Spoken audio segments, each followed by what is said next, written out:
Halo guys, kembali lagi bersama saya Bagis Abdiosaki dari Fakultas Ekonomi Prodi Manajemen. Di video kali ini saya akan sedikit menjelaskan tentang apa itu human capital atau modal manusia. Langsung saja ke penjelasannya.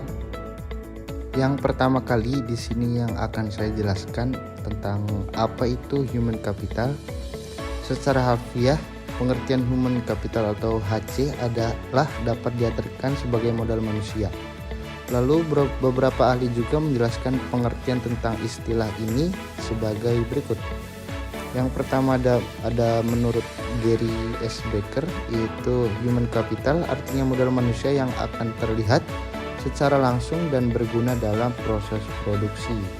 HC ini adalah berguna untuk meningkatkan produktivitas pekerja dalam tugas, organisasi, dan berbagai situasi di dalam proses produksi. Lalu menurut para ahli yang kedua di sini dari Howard Gardner menyebutkan kalau HC atau human capital artinya bukan hanya sebagai keterampilan yang berasal dari kemampuan mental dan fisik saja. Namun menurutnya HC ini yaitu bersifat individu dan masuk dalam ranah kecerdasan ganda, di mana seseorang yang terampil di satu bidang belum tentu memiliki kemampuan di bidang atau dimensi pekerjaan yang lain. Dan yang ketiga, menurut Theodore Westcott yang menyatakan kalau human capital artinya sebagai kapasitas juga kemampuan manusia untuk beradaptasi dalam situasi dan kondisi yang tidak seimbang. Bisa dibilang juga kalau ini adalah kemampuan seorang pekerja yang menghadapi permasalahan, blocker atau hambatan dan kemudian menjadi solusi atas permasalahan tersebut untuk menunjang kualitas produksi. Dan terakhir menurut Samuel Bowles dan Herbert menyebutkan kalau human capital ini artinya merupakan sebuah kemampuan individu untuk bekerja dalam organisasi dan mematuhi aturan atau perintah dalam sebuah organisasi.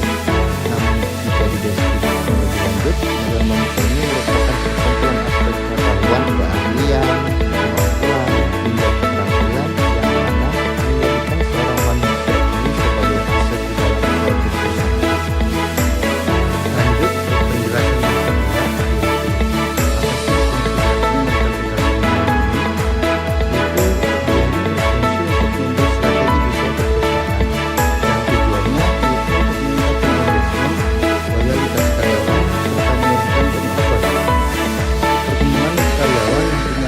dipantau berdasarkan performanya, pencapaian KPI, kontribusi yang telah mereka berikan, serta peningkatan skill karyawan. Jadi singkatnya, HC lebih fokus pada perkembangan karyawan agar dapat memajukan suatu perusahaan.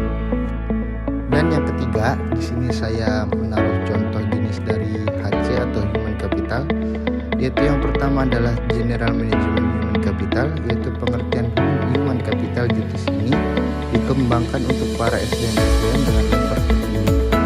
Ia meliputi kompetensi di bidang manajerial seperti kemampuan pengambilan keputusan serta keahlian fungsional lainnya. Dan yang kedua adalah strategic human capital. Pada jenis ini SDM diharuskan memiliki keahlian yang sifatnya strategis yang akan mereka peroleh dari pengalaman ketika menghadapi kondisi tertentu. Dan yang ketiga yaitu industri human capital. Jenis ini menuntut seseorang untuk memiliki pengetahuan yang berkaitan dengan industri tertentu, baik dari segi teknis, regulasi, dan lain sebagainya.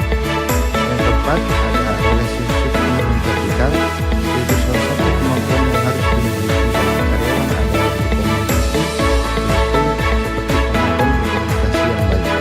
Yang kelima ada company specific human capital. Jenis ini berkaitan dengan struktur serta kebijakan dari perusahaan masing-masing, di mana semua memiliki keunikannya masing-masing. Berikut adalah beberapa manfaat human capital di dalam suatu perusahaan. Yang pertama adalah meningkatkan kepuasan karyawan. Ketika perusahaan bisa fokus dan berinvestasi pada SDM yang mereka miliki, hal tersebut bisa meningkatkan kepuasan kerja pada suatu karyawan tersebut. Maka dari itu, dengan memberikan berbagai program pengembangan karir yang baik serta kompensasi yang memuaskan, karyawan akan merasa bahwa diri mereka dihargai oleh perusahaan tersebut. Dampaknya, kepuasan mereka akan tercermin pada hasil kerja yang memuaskan. Yang kedua ada membuat proses rekrutmen menjadi lebih baik, yaitu ketika perusahaan memiliki benefit yang baik untuk karyawan dari segi apapun. Hal tersebut bisa menjadi nilai plus serta daya tarik tersendiri untuk para calon kandidat yang sudah melamar. Kompensasi yang baik, jenjang karir yang jelas, dan kesempatan untuk berkembang akan menjadi pertimbangan yang sangat dipikirkan oleh calon karyawan. Dan yang ketiga atau yang terakhir dari manfaat terakhir, yaitu meningkatkan budaya yang lebih positif di dalam perusahaan. Salah satu contoh manfaat lainnya dari kapital ini yaitu dengan lingkungan yang positif menyenangkan perusahaan mengatur sedikit perkembangan karyawan. Mereka juga akan merasa lebih diterima di tempat kerja. Hal ini membuat mereka akan lebih bahagia, produktif, dan turut serta meningkatkan profesionalisme tersebut ke karyawan. Lanjut dari contoh fungsi dan tugas dari human capital. Apa saja penjelasannya? Yaitu yang pertama adalah mereka merekrut karyawan. Perannya di sini adalah mencari kandidat terbaik yang dapat bertahan lama di suatu perusahaan dan tidak semudah itu digantikan oleh orang lain. Dan adapun yang kedua yaitu orientasi atau onboarding karyawan. Kegiatan orientasi atau onboarding ini biasanya adalah kegiatan untuk memperkenalkan karyawan kepada job desk pekerjaan, budaya perusahaan, peraturan, hingga membantu karyawan baru menyelesaikan diri dengan peran mereka di perusahaan. Yang ketiga yaitu menentukan tanggung jawab pekerjaan dari masing-masing karyawan. Ketika Anda sudah mendapatkan karyawan-karyawan baru yang siap bekerja, langkah selanjutnya adalah membuat tanggung jawab tersebut masing-masing. Dan yang keempat ada manajemen beban di kerja karyawan.